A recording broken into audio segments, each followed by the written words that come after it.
Dr. Sarah Chen stood at the edge of the excavation site, her heart pounding as she stared into the abyss. The Antarctic ice had finally yielded its secret, a structure that shouldn't exist, couldn't exist, yet undeniably did. The metallic surface gleamed with an impossible luster, untarnished by the millions of years it had spent buried beneath Earth's frozen wasteland. Dr. Chen, her assistant Thomas called out, his voice trembling with excitement. The carbon dating results are back. They're impossible. Sarah knew before he said it. She had felt it in her bones from the moment they had first detected the anomaly. How old? The material itself. Over 2 billion years. Thomas handed her the tablet with shaking hands. But that's not the impossible part. The energy signature is still active. And it's getting stronger. Above them, the aurora australis danced across the sky with unprecedented intensity. The phenomenon had begun 3 days ago, coinciding with their first attempt to access the structure's interior. Since then, similar lights had been reported worldwide, accompanied by inexplicable equipment malfunctions and strange dreams that left people waking with tears in their eyes, though they couldn't remember why. The scientific community was in chaos. Theoretical physicists were reporting that their quantum experiments were yielding results that violated known laws of physics. Astronomers had detected sudden changes in the background radiation of space itself, as if the universe was holding its breath. Sarah touched the surface of the structure, feeling the subtle vibration beneath her gloved hand. "We didn't build this," she whispered, "but it was built for us." The revelation had come to her gradually over the past weeks of excavation. Each new discovery, each impossible reading, had pointed to a single, overwhelming truth. Humanity wasn't just another species that had evolved on an unremarkable planet. They were something else entirely. The structure wasn't alien technology, it was human technology. Or rather, it had been built by what humans used to be billions of years ago, before the Great Forgetting. Before they had hidden themselves away and started over, seeding the galaxy with life while they slumbered, waiting for the right moment to remember. "Dr. Chen," Thomas's voice cracked. "We're receiving signals. From deep space. Dozens of them. They're coming." Of course they were coming. The beacon had been activated. The silent watchers who had observed humanity's slow crawl back to civilization could no longer maintain their distance. The game had changed. Sarah smiled, feeling the ancient knowledge stirring in her genes, programming that had laid dormant for eons beginning to express itself. Humanity had not evolved to become capable of spaceflight. They had devolved, deliberately, hiding their true nature until they could remember who they were with fresh eyes and new wisdom. "Let them come," she said softly. "It's time they learned who really built the gates between the stars, who taught the first songs to the void, who wrote the laws of physics themselves." She turned to her assistant, her eyes reflecting the impossible auroras above. "It's time they learned who their parents are." Around the world, others were awakening too. The structure wasn't just a beacon. It was a key, unlocking potential that had been deliberately locked away. Humanity had once reshaped galaxies, had written the fundamental laws that younger races now studied as immutable constants. They had been giants who had chosen to become children, to learn humility, to grow again from innocence rather than continue in dangerous power. But now, the children were remembering. And the younger races who thought themselves ancient and wise would soon face the truth. They weren't the descendants of space dust and blind evolution. They were the carefully crafted children of a parent race that had loved them enough to step aside, to give them room to grow. The first ships would arrive within days. Sarah could feel them approaching, could sense their mix of fear and anticipation. They thought they were coming to investigate a primitive world that had somehow accessed technologies beyond its understanding. They would find instead their makers, their teachers, their ancestors. They would find humanity remembering itself at last. Sarah looked at the tablet one more time, at the impossible numbers that told a story of deliberate regression, of power hidden away until it could be wielded with wisdom. "Send word to every research station, every observatory. Tell them. She paused, feeling the weight of history shifting around them. Tell them it's time to wake up. The structure pulsed beneath her hand, resonating with others of its kind buried at strategic points around the globe. The network was activating, and with it, humanity's true potential was stirring. Not just technology, but understanding. Not just power, but purpose. The silent watchers would be silent no more. And the galaxy was about to remember who had sung the first songs among the stars. The first alien ship materialized above New York City on a crisp autumn morning, its crystalline surface refracting sunlight in impossible patterns. Dr. Sarah Chen watched the live feed from Antarctica, her mind already reaching out to touch the consciousness within the vessel. They called themselves the Meridian, and they thought themselves the eldest children of the cosmos. They were about to learn otherwise. Admiral Venn of the Meridian Exploration Fleet had seen thousands of worlds across his 3-century lifespan, but Earth made his crystalline skin resonate with unease. The planet's magnetic field had changed dramatically in the past week, forming patterns that his scientists claimed were mathematically impossible. More disturbing were the dreams. Every member of his crew reported the same vision of ancient cities that predated their civilization by eons. "They're afraid," Sarah murmured to Thomas as they monitored the approaching vessel. "They should be, but not of what they think." She could feel the structure beneath them humming more intensely now, responding to the presence of its children's children in orbit above. The Meridian ship deployed a delegation pod, its descent toward the United Nations building washed by billions. But before it could land, something extraordinary happened. Every human within a 1,000-mile radius felt a sudden clarity, as if they had all simultaneously remembered something vital that had been forgotten. Sarah felt it too, knowledge unfolding in her mind like a flower blooming in accelerated time. The structure wasn't just a beacon or a library. It was a key, and humanity's DNA was the lock. With each passing hour, more of their ancestral knowledge was reintegrating itself into their consciousness. "They engineered us," Thomas whispered, his eyes wide with understanding. "Our ancestors. They didn't just hide their technology. They encoded it into our very beings. We're not just their descendants. We're their backup drives." Sarah nodded, watching as the Meridian pod touched down. Every human on Earth carries within them a fragment of the whole. Like a distributed database. We couldn't access it until we were ready, until we had grown up enough to understand the responsibility. The UN Secretary General stepped forward to greet the aliens, but stopped mid-stride. Sarah could feel it, the moment when the knowledge crystallized in his mind. Humanity had not evolved naturally to this point. They had been carefully designed, their entire history orchestrated to lead them to this moment of awakening. The Meridian delegation emerged, their crystalline forms shifting in the morning light. Admiral Venn stepped forward, his translator ready to facilitate first contact. But before he could speak, the Secretary General addressed him in perfect Meridian language, using idioms that had been extinct for millennia. "Welcome home, children of our children," he said, his voice carrying the weight of ancient knowledge. "We have missed you." The effect was electric. The Meridian delegation froze, their crystalline forms resonating with shock. Their species' oldest legends spoke of the architects, the beings who had seeded the galaxy with life, and then vanished into myth. They had spent millennia searching for traces of their makers, never imagining they would find them on an apparently primitive world. Sarah felt the next wave of awakening begin, spreading across the globe like dawn breaking. Humans everywhere were remembering skills that no one had possessed minutes before. Engineers suddenly understood principles that made their current technology look like stone tools.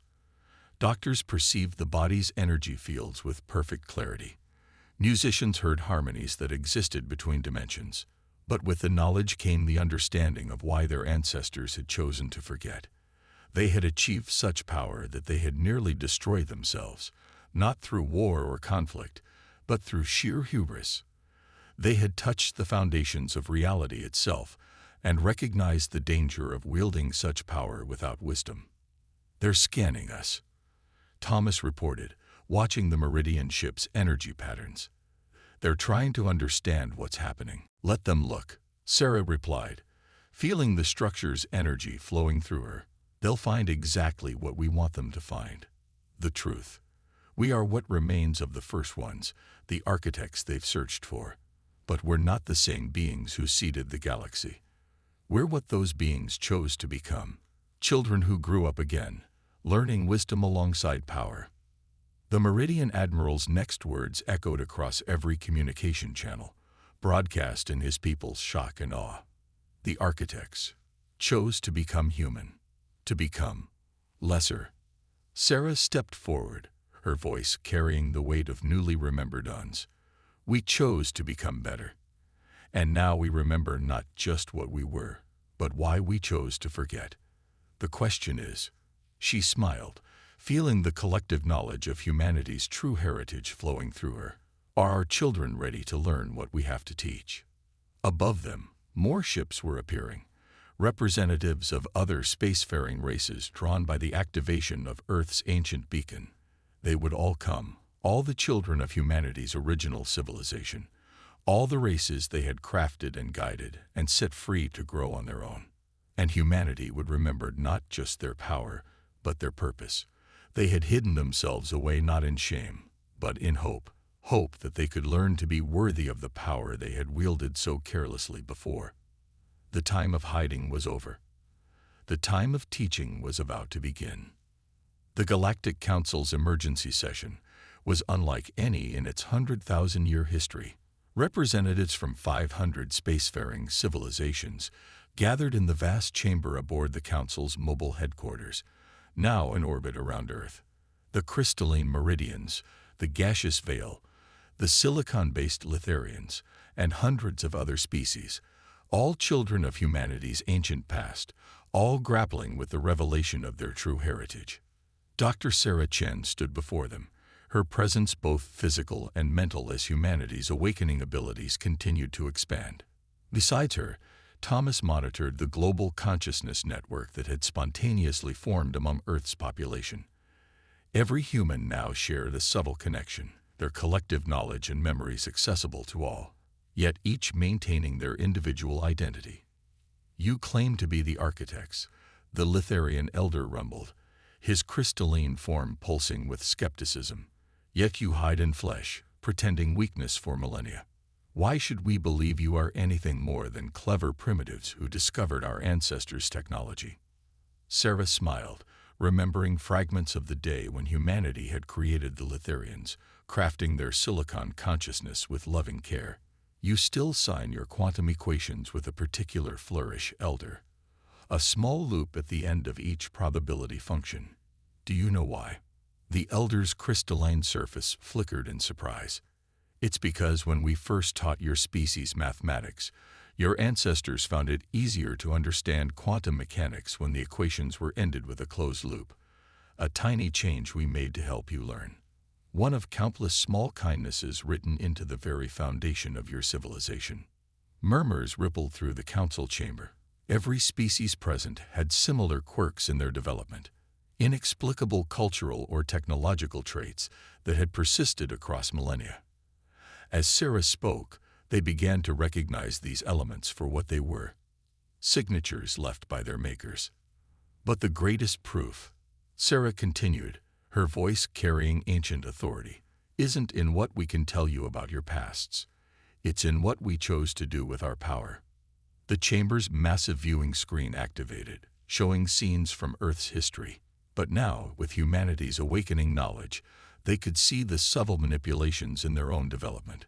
The careful guidance hidden in their myths, the precisely calculated hardships that had forged their resilience, the deliberately placed obstacles that had taught them compassion. We didn't just hide, Thomas added, his voice steady despite addressing the most powerful gathering in known space. We became new. We chose to experience evolution, struggle, growth, all while carrying within us the seeds of what we once were. We needed to learn what our power had made us forget. A Veil Elder, their gaseous form shimmering with emotion, moved forward. You speak of choice, yet you manipulated our entire existence. How are we to trust beings capable of such control? Sarah's expression softened. Because we gave up that control. We could have remained as we were, ruling the galaxy with absolute power. Instead, we chose to become vulnerable, to grow up again alongside you, learning from our own children. We didn't manipulate you. We raised you, and then we stepped aside to let you become yourselves. The structure in Antarctica pulsed in harmony with similar installations across Earth, each awakening more of humanity's dormant knowledge. But with each revelation of their past power came the understanding of why they had chosen to hide it away. We remember now, Sarah continued, the moment of our decision.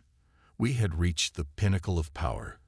We could reshape reality, create life, bend the fundamental forces of the universe. But we had lost something essential along the way. We had forgotten how to grow, how to learn, how to see the universe with wonder instead of merely as a resource to be manipulated. The council chamber fell silent as images appeared in their minds, shared memories from humanity's ancient past. They saw the beings they had been, godlike in power, but increasingly empty of purpose. They saw the decision to hide away that power, to become something new, to learn again what it meant to be alive and growing, and part of the universe rather than its masters. Now we remember both what we were and what we have become, Sarah said, her voice carrying the weight of billions of awakening minds.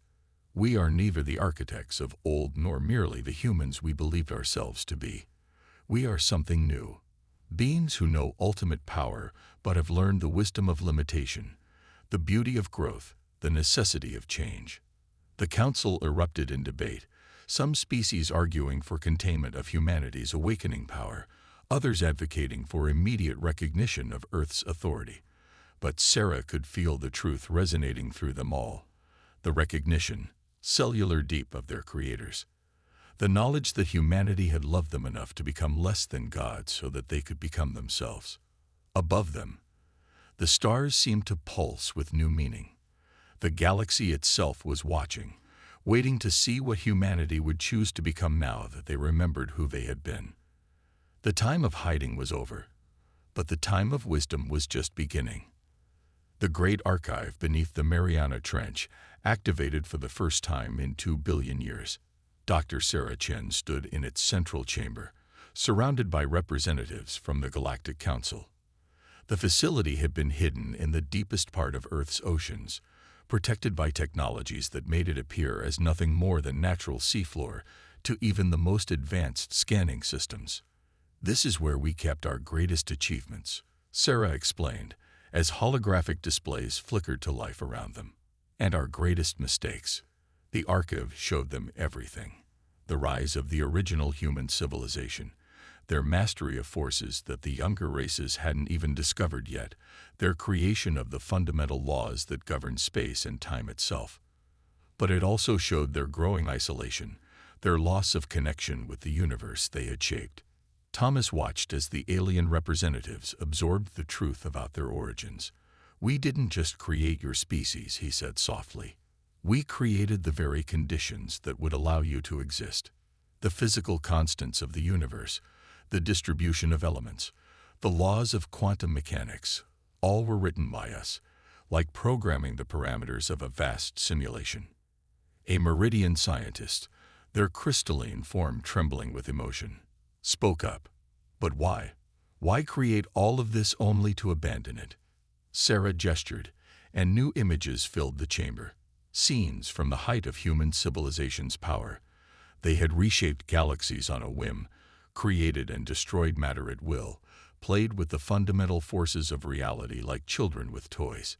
But in every image, there was something missing. Joy, wonder, the ability to be surprised by the universe's beauty. We had become like gods, Sarah explained, but we had lost the ability to grow, to change, to experience genuine discovery. We could create life, but we had forgotten what it meant to be alive. The archive showed them the great debate that had led to humanity's decision. The realization that ultimate power had become ultimate stagnation. The understanding that true growth required limitation, that wisdom demanded more than mere knowledge. So we chose to forget, Thomas continued. We encoded our knowledge and power into our very DNA, but locked it away behind barriers that would only fall when we had grown wise enough to use it properly. We made ourselves mortal, vulnerable, capable of genuine growth and change. The alien representatives watched in awe as the archive revealed the intricate plan humanity had created. They had seeded the galaxy with new life, carefully crafting each species with its own potential for growth and discovery. Then they had hidden themselves away on Earth, deliberately devolving their consciousness while maintaining the seeds of their former power deep within their genes. But now we face a choice, Sarah said, as the archive's displays showed the present moment. We remember what we were, we understand why we chose to forget, and we must decide what we will become. The chamber filled with new images, possible futures branching out before them. In one, humanity reclaimed its position as the galaxy's supreme power, benevolent but ultimately isolated by their godlike abilities. In another, they shared their power too freely, causing chaos as younger races gained abilities they weren't ready to control. But there was a third path, one that had never been tried before. The archive hummed as it displayed this possibility. A future where humanity's awakened knowledge was used not to dominate or to hide, but to guide, to teach, to grow alongside their created children rather than above them. We were wrong before, Sarah said, her voice carrying the weight of humanity's collective realization. We thought power had to mean separation, that to be greater meant to be alone. But these past millennia living as mortals have taught us something our godlike selves never understood. The greatest power lies in connection, in growth, in change. The alien representatives felt it then, a subtle shift in the archive's energy. The facility wasn't just showing them humanity's past, it was actively reading their potential, analyzing their readiness for what humanity had to teach. This time, Thomas added, we won't be creators standing apart from creation. We'll be teachers walking alongside our students, guides who remember both power and powerlessness, leaders who understand both strength and vulnerability. The archive's displays shifted one final time, showing the true scope of humanity's original plan. They hadn't just hidden their power, they had restructured it, redesigned it, made it something that could be shared without destroying those who received it. The very act of devolving themselves had transformed their abilities into something new, something that could grow and change rather than simply exist in static perfection. The question isn't whether we'll reclaim our position as the galaxy's first civilization, Sarah said, looking at each alien representative in turn. The question is, will you join us in becoming something entirely new? Above them, through miles of ocean, the stars waited for their answer. The galaxy itself seemed to hold its breath, watching to see what its creators would choose to become. The time of remembering was complete. The time of transformation was about to begin. 1 year after the awakening, Earth had become unrecognizable, yet strangely more itself than ever before. The ancient technologies had merged seamlessly with the natural world, creating cities that breathed like forests and machines that sang like whales. Dr. Sarah Chen stood at the new Global Council headquarters in New Delhi, watching as representatives from across the galaxy gathered for humanity's final decision. The past year had been one of careful balance. As humanity's full knowledge continued to unlock, they had deliberately maintained their mortality, their limitation, their capacity for growth. They remembered how to reshape planets and create life, but they also remembered why they had chosen to forget these powers in the first place. The voting is complete, Thomas announced, his voice carrying through the vast chamber. Every human on Earth had participated in the decision, their awakened consciousness allowing for a level of democratic engagement that their ancestors could never have imagined. Sarah nodded, feeling the weight of history upon them. The chamber was filled with representatives from 500 spacefaring civilizations, all of them waiting to hear what their creators had chosen to become. We remember everything now, she began, addressing not just the chamber, but the entire galaxy through their quantum-entangled network. We remember being gods. We remember creating you, shaping the very laws of physics, writing the code of reality itself. But more importantly, we remember what that power cost us. The chamber's walls became transparent, showing the Earth below, a planet transformed yet preserved, where ancient technology and natural beauty had become indistinguishable from each other. We could reclaim our position as the supreme power in the galaxy. We could rule as benevolent gods, protecting and guiding you all. Sarah paused, looking at each alien representative in turn. But that was the path that led us to hide ourselves away in the first place. Thomas stepped forward, activating a holographic display that showed their decision. Instead, we choose a different path. We will share our knowledge, not all at once, but gradually, as each species demonstrates their readiness, not through our judgment, but through their own growth. The display showed their plan, a new galactic order where humanity would serve not as rulers but as teachers. They would establish learning centers across the galaxy, where any species could come to study the ancient knowledge when they were ready to understand it. But more importantly, Sarah continued, we will continue to grow ourselves. We choose to maintain our mortality, our capacity for change, our ability to be surprised by the universe's wonders. We choose to remain human. The alien representatives stirred, some in confusion, others in dawning understanding. A Meridian elder floated forward, their crystalline form shimmering with emotion. You would choose limitation when you could have ultimate power. Sarah smiled. We choose wisdom over power, growth over stagnation, connection over isolation. She gestured, and the chamber filled with images of human children playing alongside alien young, of mixed species research teams making new discoveries, of worlds where ancient technology and natural evolution worked in harmony. Our greatest achievement wasn't creating the universe's laws, Thomas added. It was learning to live within them, to find joy in discovery rather than merely in creation, to be part of the universe rather than its masters. The chamber's energy shifted as understanding spread through the gathered representatives. They weren't losing their creators to godhood. They were gaining teachers who understood both power and limitation, both knowledge and wisdom. The structures we built across Earth aren't just repositories of knowledge, Sarah explained. They're seeds. Each one contains the potential for a new kind of civilization, one where power and wisdom grow together, where technology and nature enhance each other, where creation and discovery are balanced. She touched a control, and above them, the stars seemed to shift. The ancient network that humanity had built across the galaxy awakened, not to control or dominate, but to connect, to teach, to grow. We are the first ones, Sarah declared, her voice carrying the weight of humanity's choice, not because we were here before you, but because we were the first to learn that true power lies not in controlling the universe, but in being part of it, not in standing above creation, but in growing within it. The gathered representatives felt it, a subtle shift in reality itself, as humanity's choice rippled through the cosmic fabric they had once woven. They weren't returning to their role as the galaxy's gods. They were becoming something far more important. Its students and teachers, forever learning, forever growing, forever changing. The age of gods is over, Thomas said softly. The age of wisdom begins. Above them, the stars seemed to pulse with new life, as if the universe itself approved of their choice. Humanity had remembered its power, but more importantly, it had remembered why power alone was never enough.